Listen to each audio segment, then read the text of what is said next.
요번 케이스는 아이에게 엄마가 자꾸 핀잔을 주게 된다. 그래서 이 엄마가 걱정이 돼서 나는 도대체 왜 이래요?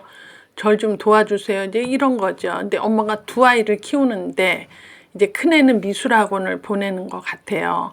그래서 이제 그림을 그려오면 이렇게 이쁘다, 잘 그렸네, 집이 크구나, 뭐 지붕이 파라니까 시원하네, 뭐 이렇게 좀 해주면 되는데 이 엄마는 딴 또래 다른 애 그림에서 비해서 그림이 작다 그러면 그게 또 화가 나고, 또 뭐 그림이 뭔가 부실하고 뭐 여백이 많다 그러면 또 그것도 화가 나니까 한 번도 칭찬한 적 없고 핀잔을 많이 했다는 거예요. 그러면서 저한테 제가 이렇게 하는 게 맞는 건지, 그리고 애들 그림을 그릴 때 내가 도움을 줄 일이 뭐가 있으며 굳이 또 하지 말아야 할 일도 있는데 내가 이렇게 하나요? 그러고서 이제 왜 우리가 정답으로 가긴 어려워도 잘못된 건 느낌으로 좀 알아요, 하고 나서. 저도 이제 어디 불려나가서 강의를 많이 하는데 강의하고 나서 느낌이 박수 소리보다 그날 기분이 확 좋은 날이 있어요. 그런 날은 확실히 반응이 좋다라는 걸 내가 벌써 느끼고 알아요. 그런데 어떤 날 좀 아니다 그런 날은 벌써 내가 마음이 이게 뭐지 이렇게 우리는 우리한테 이렇게 뭐랄까 자기 평가할 수 있는 그런 아주 좋은 기제가 있다고 생각하는데, 이 엄마도 자기 성격대로 한 거지. 자꾸 남하고 비교해서 핀잔 주고 했는데 이래갖고 이게 대답이 아니다 생각을 하시는 거죠. 그래서 저한테 이제 상담을 왔는데, 이 그림에 대해서는 사실은 어떤 엄마 그림 고쳐주는 엄마도 있어요. 막 그려달라면 토끼 귀부터 그려주고 이렇게 하면 되잖아, 넌 색깔만 칠해, 이것도 옳지 않아.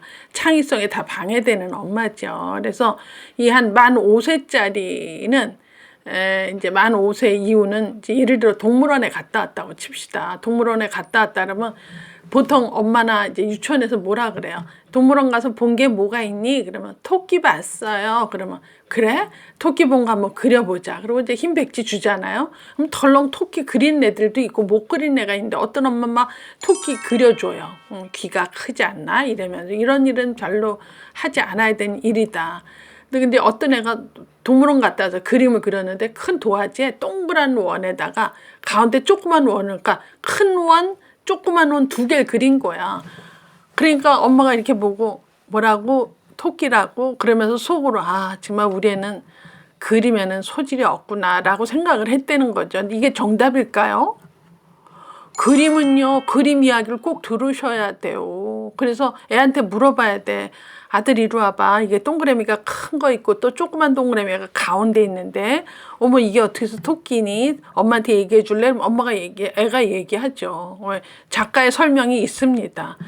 엄마 큰 토끼, 또 조그만 토끼. 왜냐하면 토끼가 막 앞질려서 간 토끼 있고 뒤따라간 토끼를 연달아 뒤에서 그리면요, 그렇게 그릴 수밖에 없어요. 큰 토끼. 그 다음에 또 조그만 토끼가 그 큰 동심원 안에 있는 것처럼. 그래서 두 토끼가 뛰어가는 뒷모습만 그린 것이다. 대단한 상상력이죠. 그래서 나는 그림 지도하거나 그림에 관해서 코멘트하는 것 중에 가장 위험한 것, 하지 말아야 될 것은 그림을 보고 나름대로 생각하고 얘기하는 게 제일 위험해요. 그러면 어떡하냐? 그림을 보고 일단 애한테 그림 이야기를 들어야 돼요. 넌 이건 무슨 생각으로 이렇게 그렸니? 난 하나도 모르겠는데 엄마한테 얘기해 줄래? 그러면 엄마 큰 원은 토끼야.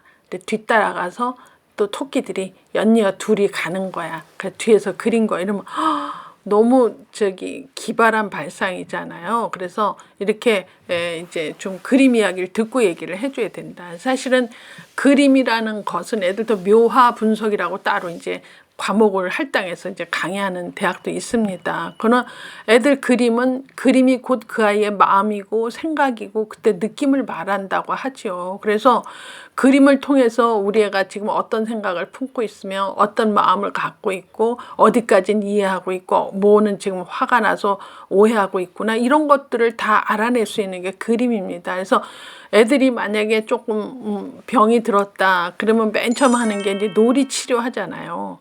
놀이 해보면 알아요. 막 아빠를 막 묻고 막 엄마 묻고 막 이래요. 그럼 엄마나 아빠에 대한 미움이 있는 애들은 놀이실에서 보면 이렇게 집안에다 가두거나 땅을 파서 그 안에다 엄마 인형, 아빠 인형을 묻어요.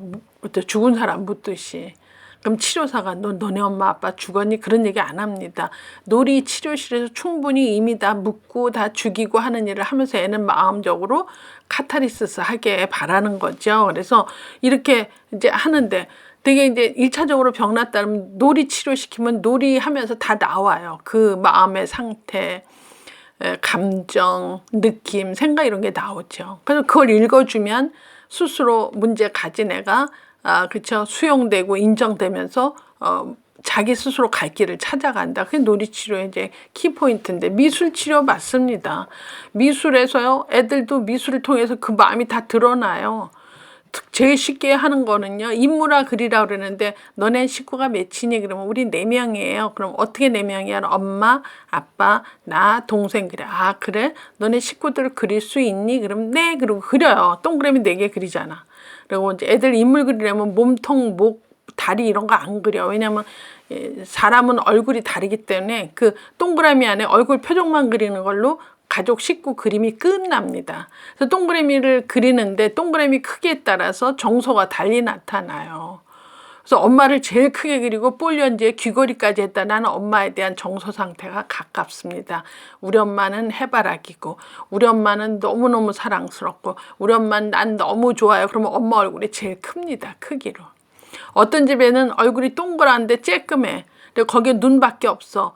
누구냐 그러면 아버지래. 아빠하고 안 친해. 밤늦게 들어오고 새벽에 나가고 주말엔 또 골프 치고, 그래서 아빠 얼굴 잘 몰라. 그리고 아빠는 뭐지? 나한테 이런 정도면 아빠 얼굴을 동그랗게 그리고 눈만 점으로 띵띵 쳐요. 그리고 나머지 생략합니다. 이런 거는 이 아빠가 집에 잘 없구나, 아니면 아빠가 애하고 친하지 않구나가 벌써 크기로 다 알 수 있죠. 그래서 이 그림을 통해서 애들을 본다는 거는 우리가 애가 병나면 놀이치료를 하듯이 미술치료도 무척 가능한 얘기입니다. 그래서 절대 엄마가 그려준다든지 핀잔한다든지 무슨 집이 이래 이렇게 얘기하시는 거는 굉장히 참 엄마가 무지하다. 원래 무지가 용맹하니까 참 곤란한 엄마가 있죠. 그래서 그림을 통해서 이제 애 마음과 생각과 느낌을 볼 수 있는 좋은 도구로 생각을 하시면 지금 같은 이렇게 핀잔 주는 얘기는 엄마들은 하면 안 되겠다 이런 얘기를 하고요. 그래서 유치원에 이제 어떤 아이 그림 중에 예전에 들은 사례 중에 엄마 얼굴을 이제 학기 초에 오면 엄마 얼굴을 그린대. 엄마 얼굴을 곱슬머리에다가 이렇게 눈도 쌍꺼풀에다 귀걸이에다 다 했는데 코도 그리고 입도 그렸는데 입을 그리고선요. 거기다가 입이 없는 사람 같이 막 이렇게 말살한다 그래서 그 부분적 말살이라고 그래요. 이렇게 입을 그려놓고 막 빨간색으로 입 없다로 거기를 막 이렇게 빨간색으로 칠한 거야. 그러면 선생님이 물어보잖아요. 어머, 엄마 눈도 있고 귀걸이도 있고 너무 빠마머리도 있는데 엄마 입이 이게 왜 이래? 그럼 우리 엄마는요 잔소리를 너무 많이 해요. 그래서 그림 속에서는 엄마 입이 없어요. 그러니까 입을 그렸다가 그 입을 말살시키는 거야. 이렇게 없는 것처럼 빨간색으로 칠하죠. 자, 이렇게 하는 애들 많아요. 그럼 그 당시는 엄마가 너무 잔소리 많고 저기 뭐 치과 간다고 나 좋아하는 초코칩 안 먹고 초콜릿 과자 못 먹고 막 이러니까 엄마가 너무 믿고 싫으니까 그림 속에서 엄마를 말살시켜요. 좀 애들다운 그림이죠. 그렇다고 얘가 엄마 싫어하냐? 그건 아닌데 이제 그러고 나서 6개월 뒤에 또 엄마를 또 그리면 그때는 입이 이쁘게 나와. 그럼 그때는 엄마가 감정이 많이 또 좋아지는 거지. 그래서 그림의 형태를 봐서 맨 처음에 엄마에 대한 이제 그 잔소리 때문에 화가 났을 때는 입을 말살시키다가 나중에 6개월 뒤에 엄마 모습을 보면 제대로 엄마를 나타냈다. 이런 것은 엄마에 대한 정서가 많이 좋아졌다 이렇게 볼 수 있어요. 그래서 여러분들 애들 학년 전 그림이라든지 초등학교 1, 2학년까지 그림을 아주 잘 모아놓은 집도 있어요. 제가 이제 대학에서 묘화 분석하려고 하니 어렸을 때 사진 있으면 가져와라. 그림 유치원 때 거 모아놓은 애들 있어요. 그거 엄마가 모아놓은 거 와서 자기 그림을 한번 분석해보면 되게 재밌는 경우가 많다 하는 거죠. 그래서 그때 이제 상태가 엄마 아빠랑 아주 가정이 안전지대로 늘 화목하고 저녁 되면 텔레비 모여 앉아서 귤도 까먹고 이러면 저 그림에 그런 게 나와 있어요. 그래서 그림에서도 오른쪽 상단이나 왼쪽 상단에 이렇게 태양을 잘 그리고 색깔이 빨갛거나 노랗거나 주홍으로 그리면 그 태양이 상위에 있어야 된대. 그 아빠를 상징하기 때문에. 그래서 아빠면서 그 중산층의 아빠로 본다. 왜?